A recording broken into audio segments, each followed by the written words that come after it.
دیکھو کوئی دکانوں پہ محنت میں لگا ہوا ہے،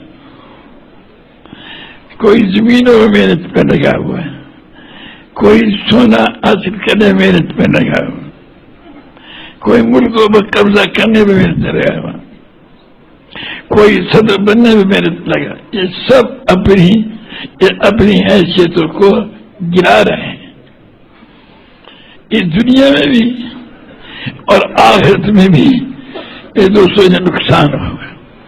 ہم یہ بات عرض کر رہے ہیں کہ جس اللہ پاک نے اس کے نام ہمیں پیدا فرمایا، بس ہم جو ہے اس کو وہ کیا چاہتا اس کو پورا کریں گے.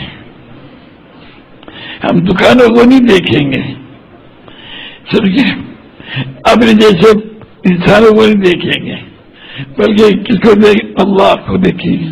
اسی لیے ہم نے کہا لا الہ الا اللہ کسی سے نہیں ہوتا، اللہ سے ہوتا. ابو جہل کہنے لگا کہ جب بارش کی ضرورت ہوتی ہے تو بارش کے بت کی پوجا کرتے ہیں، بیماری کی صحت میں ضرورت ہوتی ہے تو بیماری کے بت کی پوجا کرتے ہیں، اور جنگ میں فتح کی ضرورت ہوتی ہے تو جنگ کے بت کی پوجا کرتے ہیں. تو ایک اللہ سب کر دے گا. آپ نے ارشاد فرمایا کیا ایک اللہ سب کچھ کر دے گا. بھائی میرے عزیزوں، دیکھو اللہ پاک نے اپنے ایک حکم سے ساتوں آسمان بنائے. یہ اس جو دنیا ہے ساتوں آسمانوں سے فائدہ اٹھانے کے اوپر اپنی قوت کو خرچ کر ضائع کرنے میں لگے ہوئے. جس اللہ پاک نے بنایا ہے اس پاک ذات سے فائدہ اٹھانے میں نہیں لگے ہوئے کہ وہ پاک ذات اس سے فائدہ اٹھانا کیا ہے. جس وقت اللہ پاک جو کچھ چاہتا ہے ہمیں اسے پورا کرنا ہے. حضور صلی اللہ علیہ وسلم نے اس کا طریقہ بتا دیا کہ اس طریقے سے پورا کرو. لیکن سب سے پہلے جو محنت کرنی پڑے گی وہ اس پہ محنت کرنی پڑے گی کہ اللہ ہے اور اسی کے ہاتھ میں سب کچھ ہے. اسے ایک زبان سے کہنا، ایک ہے دل میں اتارنا. ہمارا صبح ہر اور گھڑی ہر وقت کی سوچ فکر یہ ہوگی کہ جتنے دنیا کے بادشاہ ہیں وہ اپنی یہ فکر بنا کہ اللہ ہے، وہ ہم سے کیا چاہتا ہے اسے ہمیں پورا کرنا ہے، اور ساری دنیا کے انسانوں کو اس کے پورا کرنے پہ تیار کرنا ہے. یہ ہے ہمارا کام. فقیر کا بھی یہی کام ہے، بادشاہ کا بھی یہی کام ہے، ان علماء کا بھی یہی کام ہے، ان پیروں کا بھی یہی کام ہے. سمجھے جو اصل کام ہے.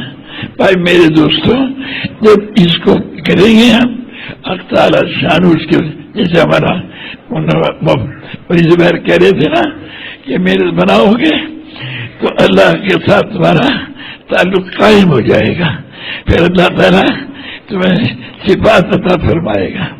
سمجھے بھائی میرے عزیزوں، اس کے مطابق حق تعالی شان ہمیں صفات نصیب فرمائے گا. جب ہم اللہ کو مقصود منائیں گے اور ساری دنیا کے انسانوں کو کہیں گے کہ کسی کو مت دیکھو، اللہ کو دیکھو، رو رو کے مانگو اللہ پاک سے کہ یا اللہ تو ہم پہ من کھول دے اس بات کا کہ اسے تو ہم سے کیا چاہتا ہے. ہم تیرے چاہنے کو حضرت محمد صلی اللہ علیہ وسلم کے طریقے سے پورا کریں گے. بادشاہوں کو اسی پیدا ہے کہنا کہ تم نقصان میں جا رہے ہو. وزیروں کو، دکانداروں کو، یہ جتنے تمہارے جن میں بھی کارخانے چلانے والے ہیں یہ سب نقصان میں جا رہے ہیں. سب جتنے بھی یہی ہیں، یہ دکانوں پہ جو محنت کرنے والے ہیں سب نقصانوں میں جا رہے ہیں. کیوں؟ ان کی بنیاد یہ ہے کہ دکان چلے گی جب کام بنے گا. یہ نہیں نہیں، جس وقت اللہ پاک جو کچھ چاہتا ہے، اللہ نے جو کچھ چاہا ہم اس کو پورا کریں گے، اور محمد صلی اللہ علیہ وسلم کے طریقے سے پورا کریں گے۔ یہ ہے نبیوں کا کام، اور یہی کام اللہ نے حضور صلی اللہ علیہ وسلم کی برکت سے، یہی کام جس نے کلمہ پڑھا اس کا اللہ نے اس کا بھی یہی کام بنا دیا محض اپنے فضل و کرم سے۔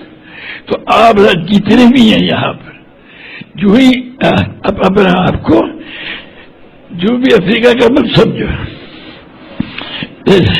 یہ اپنے زولو سے اپنے آپ کو زولو نہ سمجھے، بلکہ اپنے آپ کو حضور اکرم صلی اللہ علیہ وسلم کا امت ہی سمجھے، اور سارے عالم کے انسانوں کے لیے بھیجا ہوا سمجھے۔ ہم سارا عالم ہمارے سامنے، سارے عالم کے بادشاہ ہمارے سامنے، وزراء سامنے، صدر ہمارے سامنے، سب نقصان میں جا رہے۔ سمجھے؟ ان کو کہو تم جس اللہ نے تمہیں پیدا کیا اس کی طرف رو کے کہو یا اللہ تو ہی سب کچھ ہے، ہم جو تو چاہے گا ہم وہ چاہیں گے، تو جو کچھ چاہے گا ہم وہ چاہیں گے، ہمارے سارے چاہنے ختم، ہم بیوی کے چاہنے کو نہیں دیکھیں گے، قوم کے چاہنے کو نہیں دیکھیں گے، کسی کے چاہنے کو نہیں دیکھیں گے، اللہ پاک کے چاہنے کو دیکھیں گے۔ اور حضور صلی اللہ علیہ وسلم نے جیسے اللہ کے چاہنے کو پورا فرمایا ویسے پورا کریں گے۔